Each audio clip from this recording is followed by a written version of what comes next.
Bonjour, depuis l'Atlantic Council à Washington. Aujourd'hui, j'ai le plaisir de vous accueillir pour le lancement d'une nouvelle publication, Au-delà des minéraux critiques, tirée parti des vastes opportunités de la RDC. On dirait vraiment un livre. C'est exactement ce qui s'est passé ici, avec 6 auteurs qui se sont réunis pour élaborer une feuille de route pour la République démocratique du Congo. Permettez-moi de les remercier individuellement pour leur temps, leur énergie et leurs idées brillantes. Dave Peterson, ancien directeur principal du programme Afrique à la National Endowment for Democracy. Bienvenue, Dave. Bemba Pezo Dizolele, enseignant à la School of Advanced International Studies de Johns Hopkins. Bienvenue, Bemba. Rabah Areki, chercheur distingué au Freedom and Prosperity Center de l'Atlantic Council. Thomas de Dreux-Brisé, directeur du développement stratégique à la Banque mondiale. Nicole Namwezi Batumike, spécialiste du genre et de l'approvisionnement responsable à la Fondation Panzi. Bienvenue Nicole.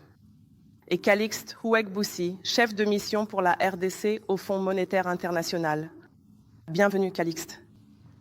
Ensemble, nous voulions aller au-delà des minerais critiques. Comme vous le savez, les plus grands programmes du Conseil de l'Atlantique en Afrique se sont concentrés sur la RDC et sur les minerais critiques depuis des années maintenant. Par coïncidence, ce sont les 2 priorités de la nouvelle administration. Il y a 2 semaines, Corinna Sanders, la sous-secrétaire adjointe américaine aux affaires africaines, était ici pour nous en dire plus sur les discussions entre les États-Unis et la RDC concernant la paix et les minerais critiques, après être tout juste rentrée du Congo.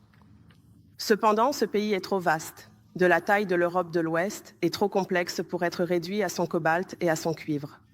Avant tout, le Congo est un pays de 120 millions d'habitants, avec une capitale qui compte plus de francophones que Paris.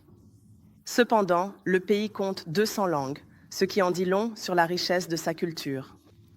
C'est aussi un pays atlantique à l'ouest, et il fait partie du bassin du Congo, dont les forêts tropicales constituent le 2e poumon de la planète. En résumé, le Congo est un pays d'agriculture, une puissance maritime, confrontée à des défis en matière d'infrastructures, doté de services financiers prometteurs et d'industries créatives. Le Congo doit emprunter une voie de transformation pour prospérer et mettre fin à la guerre qui dure depuis 3 décennies à l'est du pays, une guerre qui a coûté la vie à 10 millions de Congolais. Ici, nous disons que si le Congo va bien, l'Afrique ira bien. En parlant de l'Afrique, pour discuter du commerce, des affaires et de l'économie, nous avons invité l'ambassadeur Troy Fitrel. Je pense que l'on peut dire sans risque, monsieur l'ambassadeur, que vous êtes un véritable ami du continent africain. Nous vous sommes reconnaissants d'avoir accepté notre invitation. Vous êtes le haut responsable qui dirige le Bureau des affaires africaines du département d'État. Vous êtes, ou vous étiez récemment, ou peut-être êtes-vous encore, je crois, ambassadeur des États-Unis auprès de la République de Guinée. Vous avez également occupé les postes de directeur des bureaux des affaires d'Afrique de l'Ouest et d'Afrique australe, de chargé d'affaires, ainsi que de chef de mission adjoint dans les ambassades américaines en Éthiopie et à l'île Maurice. Vous avez également travaillé dans les ambassades du Ghana et de la Zambie. Ambassadeur Fitrel, bienvenue au Conseil de l'Atlantique. Nous vous avons vu au Forum des PDG africains à Abidjan annoncer de nombreuses choses, le lancement de la nouvelle stratégie commerciale américaine avec l'Afrique et très rapidement, en septembre, un sommet États-Unis-Afrique à New York. C'est un programme assez ambitieux, mais cela nous plaît. Nous sommes prêts. Nous espérons en savoir plus, les détails, les priorités, votre futur rôle, la DFC, la GEOA. Il y a beaucoup de sujets à aborder. La parole est à vous, Troy Fitrel.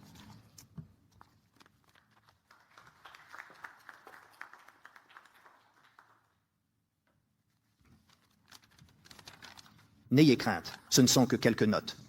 Non, je ne vais pas vous faire la lecture. Tout d'abord, bienvenue à tous mes amis. Merci d'être ici.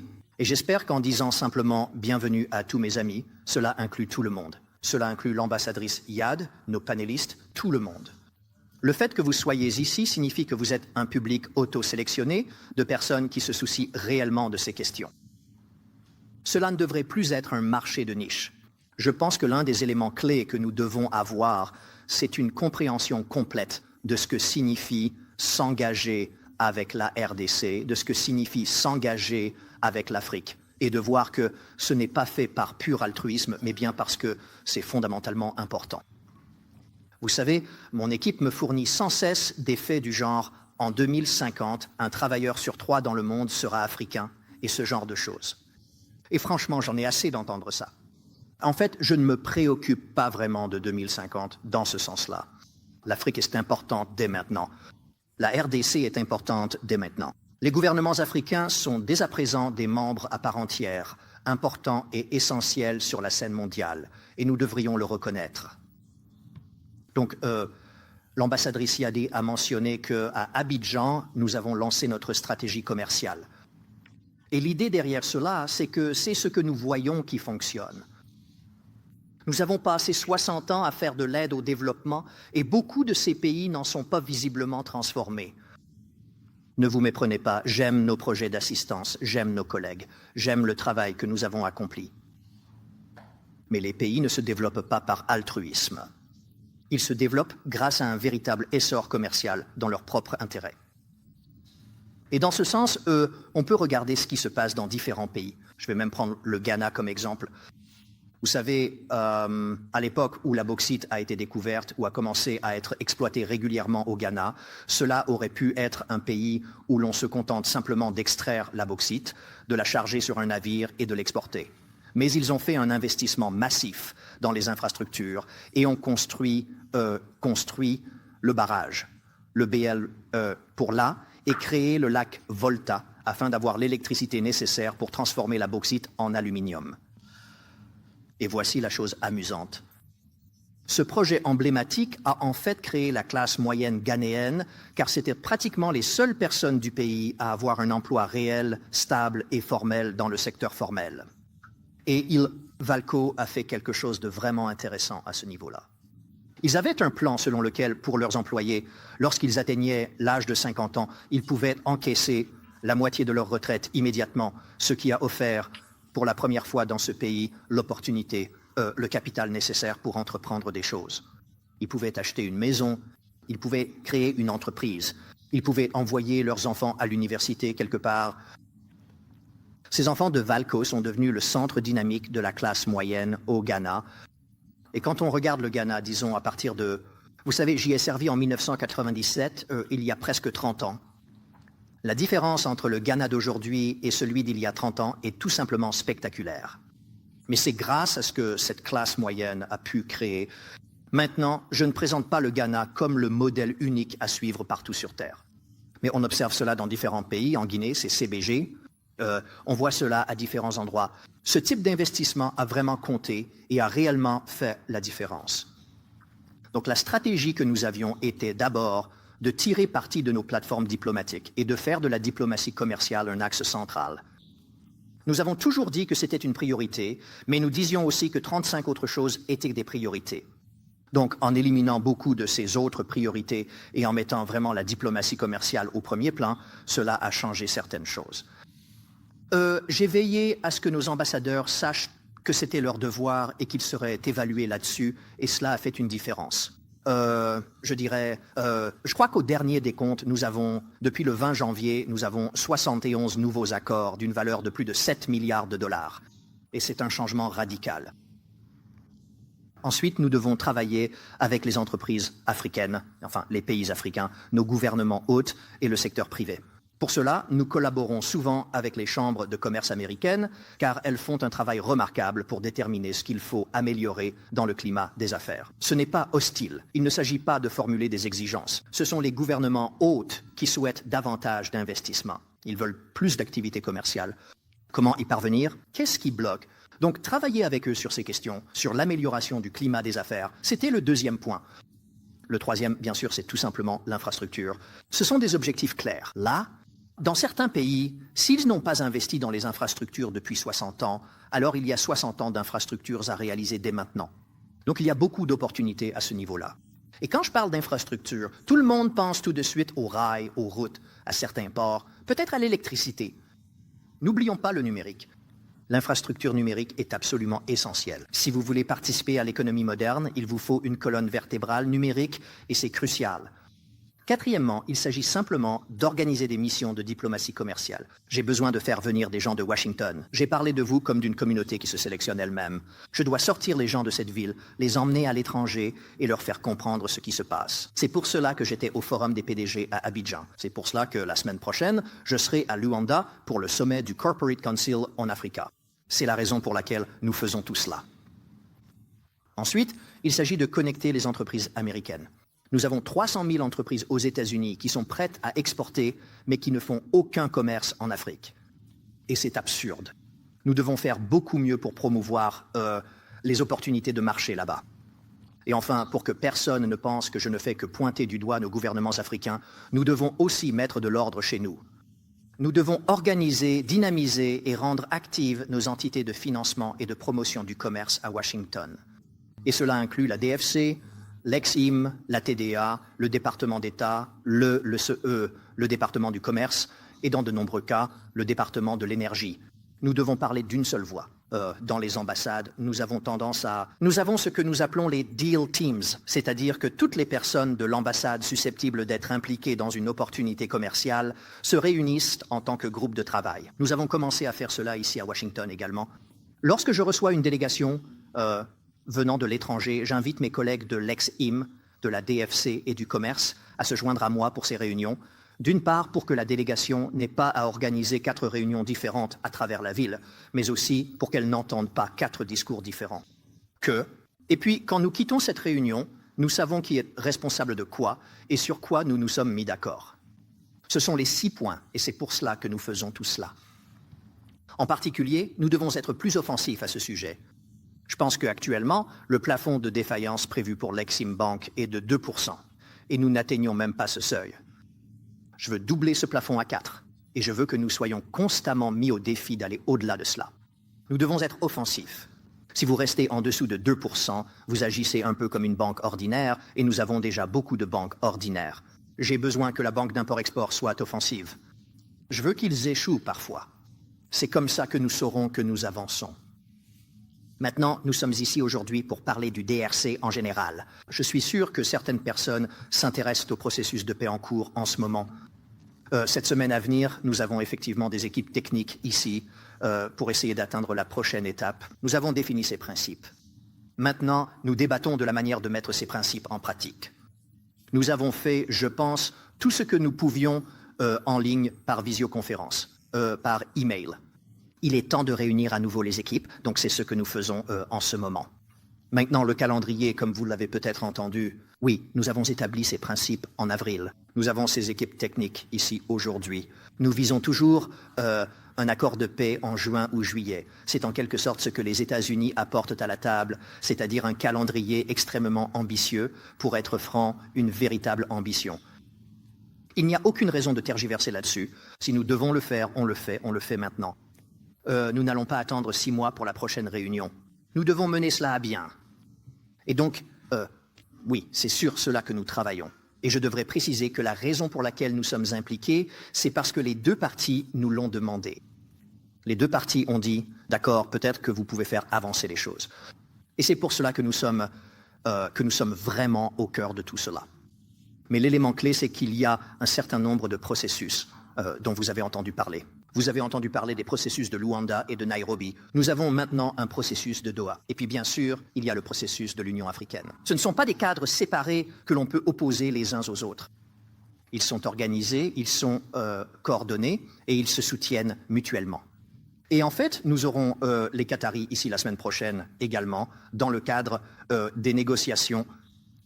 Maintenant, parlons des minéraux critiques. On est censé aller au-delà des minéraux critiques, mais il est important de rappeler qu'on les appelle critiques pour une raison. Je veux dire, c'est ce qui a attiré l'attention du monde entier. Très bien. Ne gaspillons pas cela. Donc, même si nous disons qu'il faut aller au-delà des minéraux critiques, n'oublions pas qu'ils constituent un élément extrêmement important. Leur quantité, leur rareté et leur utilité dans tout ce que nous faisons pour la vie moderne, tout cela compte. Cela a attiré l'attention, ne laissons pas passer cette opportunité. Mais tant que nous parlons de minéraux critiques, n'oublions pas que l'économie mondiale repose sur l'acier, l'aluminium et le cuivre. Et pour 2 d'entre eux, la RDC est l'un des pays les plus importants au monde, voire le plus important. Et ce qu'il faut savoir à propos de ces métaux de base, c'est que l'infrastructure qu'ils nécessitent est la même que celle dont nous avons besoin pour toutes les autres formes de développement. Si vous transportez de toutes petites quantités de gallium, vous n'avez en réalité pas besoin de chemin de fer pour cela. Mais si vous devez déplacer des millions de tonnes de cuivre, là, oui. Et ces chemins de fer, cette énergie, cette capacité d'organisation, c'est exactement ce dont nous avons aussi besoin pour faire fonctionner l'agriculture. Et c'est là que je vais diverger, vous savez, de façon assez marquée. Quand vous avez une société où 70% des revenus proviennent du secteur minier, mais que 70% de la population travaille dans l'agriculture, il existe une fracture fondamentale entre le peuple et l'économie, et cela n'est pas viable. Et quand je dis que ce n'est pas viable, je veux dire que vous n'irez nulle part avec ça. Il faut que les gens soient impliqués dans leur propre économie, impliqués dans leur propre État, ce qui n'est pas le cas actuellement. Mais l'exploitation minière peut être utilisée à cette fin dans ce sens. Si vous voulez des investissements dans l'agriculture, si vous souhaitez ce type de développement social, il vous faut l'infrastructure nécessaire. Et comme je l'ai dit précédemment, quand on parle d'infrastructure, il ne faut pas oublier le numérique. Vous en avez besoin. Donc, en ce qui concerne l'activité des États-Unis, rappelez-vous que nous n'avons pas d'entreprise publique que je pourrais simplement diriger pour accomplir une tâche. Mais c'est une force, pas une faiblesse. Le fait que je puisse exploiter, accéder et promouvoir l'innovation qui vient du secteur privé, si vous voulez simplement creuser un grand trou dans le sol et expédier cette terre quelque part, soyons francs, les Chinois font cela très bien et à moindre coût. La rivière sera marron, la forêt sera marron, et un bon nombre de vos ouvriers mourront chaque année, mais ils peuvent le faire à bas prix. Mais si vous voulez de l'innovation dans le secteur minier, si vous voulez que la rivière reste bleue, que la forêt reste verte, et que vos travailleurs bénéficient réellement d'un transfert de technologie, d'un développement professionnel et d'une inclusion dans ce processus, alors vous choisissez ceux qui font cela. Et je dirais qu'en RDC, il suffit d'aller voir les mines, regarder celles qui sont gérées par des entreprises américaines ou occidentales, et vous verrez des environnements de travail assez modernes, propres, gérés de manière professionnelle et sûre. Et si vous allez voir les autres, vous verrez un paysage apocalyptique digne de l'enfer. C'est ça la différence. C'est ce que vous exploitez pour passer à l'étape suivante de l'économie lorsque vous avez ces entreprises. Il vous faut la qualité. D'autres options peuvent sembler moins chères au départ, mais il faut pouvoir prendre en compte le coût total sur l'ensemble du cycle de vie. Les locomotives Wabtec, qui s'appelaient autrefois General Electric, pratiquement toutes les locomotives Wabtec General Electric jamais construites sont encore en service aujourd'hui. Alors que je vous mets au défi de trouver une locomotive fabriquée en Chine qui fonctionne encore après 10 ans. Ce coût sur le cycle de vie fait la différence. L'innovation compte. Les techniques de forage sont phénoménales. Vous savez, les États-Unis ont connu une croissance économique incroyable au cours des 15 à 20 dernières années, grâce, il faut le dire, au fait que nous sommes devenus exportateurs d'énergie au lieu d'en être importateurs. Et tout le monde dit, d'accord, vous avez appris à faire de la fracturation hydraulique et c'est comme ça que vous vous en êtes sortis. Eh bien, la fracturation hydraulique n'est pas aussi simple qu'on le pense. Les avancées dans les technologies de forage sont incroyables. Et ce que nous avons appris grâce à ces avancées dans les technologies de forage, c'est que des projets géothermiques qui n'étaient pas viables il y a 10 ans le sont aujourd'hui. Vous voulez cette innovation? Les entreprises américaines paient leurs impôts, elles paient leurs redevances souveraines. Et nous n'amenons pas une armée entière d'expatriés. Si vous allez dans n'importe quelle entreprise américaine, vous ne trouverez pas seulement des ouvriers locaux. Vous trouverez des techniciens, des comptables, des PDG, parce que c'est ça le modèle économique.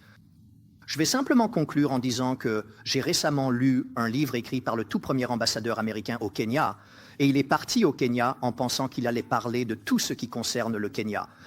Ce qu'il a découvert, c'est qu'au milieu des années 1960, il a été complètement happé par la politique de la RDC. Et si vous allez au Kenya aujourd'hui, vous verrez qu'ils sont toujours absorbés par la politique de la RDC. J'ai eu l'impression que le livre que je lisais, qui se déroule au milieu des années 1960, aurait très bien pu être écrit aujourd'hui. Mais nous avons l'opportunité de briser ce cycle, de le faire cesser et de faire un bond en avant, afin que dans 30 ans, nous ne soyons plus en train d'avoir la même conversation sur l'avenir de la RDC, car c'est maintenant que l'occasion se présente. Je vais donc m'arrêter là, et je suis absolument ravi à la fois de lire les contributions de notre panel et d'entendre ce qu'ils ont à dire ensuite. Merci à tous d'être ici. Merci, ambassadeur Fitrel et ambassadeur Yad. C'est une perturbation positive. Je voulais simplement signaler la présence de 2 personnes intéressantes. La nouvelle ambassadrice de la République du Bénin, Eniola Awon-Menu, est parmi nous. Félicitations et bienvenue à Washington. Je pense que cela mérite des applaudissements. Et quelqu'un qui a été le tout premier commandant de l'US Africa Command, AFRICOM, le général William Ward. Bienvenue. Merci. Carole Van der Valk de Voice of America pour modérer cette conversation. Merci, ambassadrice Yad, et je vais simplement réintroduire tout le monde sur le panel au cas où certains de nos spectateurs à distance ou des personnes ici dans l'auditoire nous auraient rejoints un peu en retard. Nous avons Calixte Kakposi, il est chef de mission du FMI pour la RDC. Nicole Namweze Batunike, spécialiste du genre et de l'approvisionnement responsable à la Fondation Panzi. Elle nous rejoint virtuellement. Mvembe Tizo Ndizol de la RDC, maître de conférence à la Johns Hopkins School of Advanced International Studies. Il est également ancien directeur et senior fellow du programme Afrique du CSIS. Et Dave Peterson, tout à ma gauche, il est l'ancien directeur principal du programme Afrique du National Endowment for Democracy. Merci à tous d'être présents aujourd'hui et merci à vous dans le public, ainsi qu'à notre public virtuel. Et je veux aussi rappeler aux spectateurs qu'ils peuvent poser leurs questions sur ascac.org et nous essaierons d'en prendre le plus possible et de les relayer à l'antenne. Un haut fonctionnaire du gouvernement de la République démocratique du Congo, M. Miguel Keshab Katem, qui dirigeait ce qu'on appelle l'autorité de régulation de la sous-traitance dans le secteur privé, a déclaré lors d'une récente conférence minière en Afrique du Sud que la RDC est ouverte à tous les investisseurs souhaitant développer ces gisements miniers inexploités, estimés à 24 000 milliards de dollars. Mais elle souhaite surtout s'associer à ce qu'elle appelle des investisseurs modernes, capables de soutenir le développement économique du pays. Tout d'abord, Dave Patterson, 24 000 milliards de dollars, c'est une somme énorme. Et de quel type de minéraux parle-t-on et ce chiffre est-il exact? Eh bien, je n'ai pas fait d'analyse approfondie de ce chiffre, mais c'est certainement le montant qui circule en ce moment. J'ai vu des chiffres encore plus élevés et je pense qu'il ne fait aucun doute que la RDC possède une richesse énorme, que ce soit dans les minéraux, le coltan, l'or, les diamants. Ce n'est pas mentionné dans le rapport, mais l'étain est aussi, vous savez, une ressource très importante là-bas. J'ai vu que les Émirats arabes unis viennent de s'engager, à investir plus de 300 millions de dollars dans les mines d'étain. Bien sûr, il y a un énorme potentiel dans l'eau, l'hydroélectricité, le potentiel agricole et tout simplement le potentiel humain. Il y a tellement d'énergie en RDC. Oui, je veux dire, il y a certainement un grand potentiel, que ce soit, vous savez, estimé à 26 000 milliards de dollars, ça pourrait même être plus. Est-ce que l'un d'entre vous n'est pas d'accord avec ça? Non, pas encore. Calixte Akakposi, quel type de développement économique en RDC attendez-vous de la part de ces soi-disant investisseurs modernes? Oui, donc peut-être, merci Carole. Et peut-être que je pourrais commencer par dire, en renforçant ce que Dave vient de dire, que vous savez, le potentiel du pays est vraiment, vraiment immense, n'est-ce pas? Non seulement dans le secteur minier, mais aussi si vous regardez la population, une population nombreuse et jeune, ils l'ont. Le potentiel en eau, il est immense. Le potentiel hydroélectrique est très important. Où que vous regardiez, le potentiel est là. La question est de savoir comment passer du potentiel aux ressources réelles et soutenir le développement. Je pense que ce n'est pas une transition facile, surtout si l'on considère tous les défis auxquels le pays est confronté, n'est-ce pas? Nous connaissons tous les défis sécuritaires et politiques et l'ambassadeur en a parlé il y a peu de temps. Il y a aussi d'autres questions sociales, des problèmes sociaux. Il y a des lacunes dans les infrastructures, d'énormes lacunes, des écarts économiques dans les infrastructures. Donc, il y a beaucoup de défis que le pays doit également relever dans le domaine de la santé. Il y a beaucoup de défis. Alors, Comment fait-on pour passer du potentiel à l'affrontement de ces défis et ensuite disposer de ressources concrètes?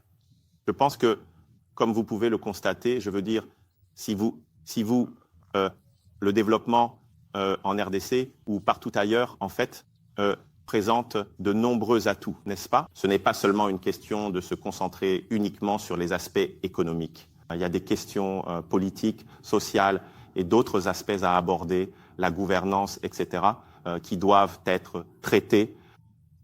Mais cela étant dit, je voudrais dire que de notre point de vue, un moyen simple ou relativement simple pour eux de passer du potentiel aux ressources concrètes, c'est vraiment de se concentrer sur certains écarts économiques qu'ils peuvent combler.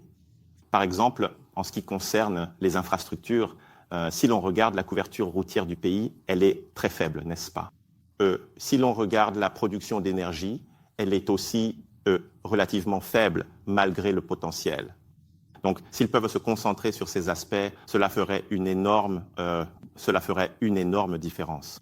Non seulement pour le secteur minier, n'est-ce pas, afin de débloquer ces 24 000 milliards de dollars dont nous parlions tout à l'heure, mais aussi pour avoir des retombées positives dans d'autres secteurs. Donc, par exemple, l'une des raisons pour lesquelles la RDC n'est pas vraiment une puissance en matière de production agricole, c'est qu'une grande partie de la production est perdue sur les exploitations parce qu'il est très coûteux de transporter les marchandises jusqu'au marché le plus proche. Au moment où vous arrivez sur un marché, le coût du transport est tellement prohibitif qu'il n'est même pas logique d'essayer de commercer, et cela s'applique à de nombreux autres secteurs, y compris le secteur minier où cela contribue à une augmentation des coûts. Donc, et quand ils arrivent enfin, les fruits et légumes ont pourri. Exactement, exactement. Donc vous pouvez voir l'impact dans l'agriculture, le potentiel là, potentiel dans la santé, n'est-ce pas? Parce que atteindre certaines de ces zones n'est pas facile. Le potentiel dans l'éducation, n'est-ce pas? Parce qu'il faut que des gens s'y rendent, des enseignants et qui d'autre, toute personne qui doit aller atteindre les populations éloignées. Donc, on peut voir un énorme effet d'entraînement là, mais on peut commencer par la route et l'énergie pour soutenir le secteur minier et aussi avoir des retombées dans d'autres secteurs. Donc, en gros, vous parlez de réinvestir pour que c'est essentiel de réinvestir ce que l'on gagne du secteur minier. Absolument. Dans oui. L'industrie et le capital du gouvernement. Oui. Nous avons une question qui aborde ce dont nous venons justement de parler. Et l'ambassadeur Fitrel a parlé d'améliorer le climat des affaires. Que peuvent faire les pays africains dès maintenant pour montrer qu'ils prennent au sérieux l'investissement américain? C'est une question qui nous vient de notre public virtuel. Mthembu, pourquoi ne pas répondre à celle-ci? Merci beaucoup et merci au Carnegie Council de nous accueillir. Ce n'est pas la bonne question. Il ne s'agit pas de ce que les pays africains devraient faire pour attirer les intérêts ou les investissements américains.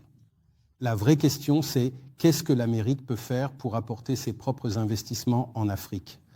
Je veux dire, l'idée que l'Afrique doive soudainement tout changer pour que les Américains viennent, c'est très rétrograde et totalement déconnecté des réalités actuelles. Aujourd'hui, nous ne sommes plus en pleine guerre froide. Aujourd'hui, nous sommes au cœur d'un monde émergent, multilatéral et multipolaire, avec de nombreuses puissances qui n'existaient pas auparavant. Ils ont, ou je crois qu'Alex vient de mentionner, les Émirats arabes unis. Vous avez les États du Golfe qui jouent un rôle, vous avez la Chine qui n'est plus le pays pauvre de mon enfance, et la liste continue. Donc l'UE et les États-Unis étaient en réalité en position de recul face à cela. Je suis ravi d'entendre l'ambassadeur Fitrel dire que les États-Unis vont s'engager davantage sur le plan commercial. Nous ne devrions donc pas attendre que d'autres mettent la table pour que les États-Unis arrivent ensuite, une fois que l'État de droit sera devenu la norme. Je pense que les États-Unis doivent s'impliquer quoi qu'il arrive, parce que la valeur que l'ambassadeur Fitrel vient de mentionner, l'importance d'un pays comme la RDC ou de tout autre pays africain d'ailleurs, nous avons déjà dit que c'est important aux États-Unis. Soit c'est important, donc nous nous impliquons, soit ce n'est pas important et nous continuons à en parler. Donc je pense que la question est mal posée. Je dirais, allons-y, discutons, arrêtons de parler de valeurs, Commençons à concrétiser ces valeurs. Et on concrétise ces valeurs en s'installant sur place. Les gens viennent y travailler, ils s'imprègnent des valeurs que vous portez concernant les achats, le harcèlement sexuel, peu importe le sujet. 15 ans plus tard, lorsqu'ils ouvrent leur propre entreprise, ces valeurs deviendront les leurs. Si nous ne sommes pas là, ce sont les valeurs chinoises qui l'emporteront. Peu importe que l'on parle de Foggy Bottom, de l'Atlantique ou de toute autre institution, cela ne change rien. Donc je pense que nous devons changer de prisme et de manière de voir les choses. Qu'est-ce que les Chinois voient que nous ne voyons pas? Qu'est-ce que les Indiens voient que nous ne voyons pas? La US Exim Bank et la DFC devraient être des noms familiers en Afrique, ce n'est pas le cas. En revanche, la banque chinoise Exim l'est. Est-ce que ça ne viendrait pas du fait que, vous savez, les Américains sont un peu plus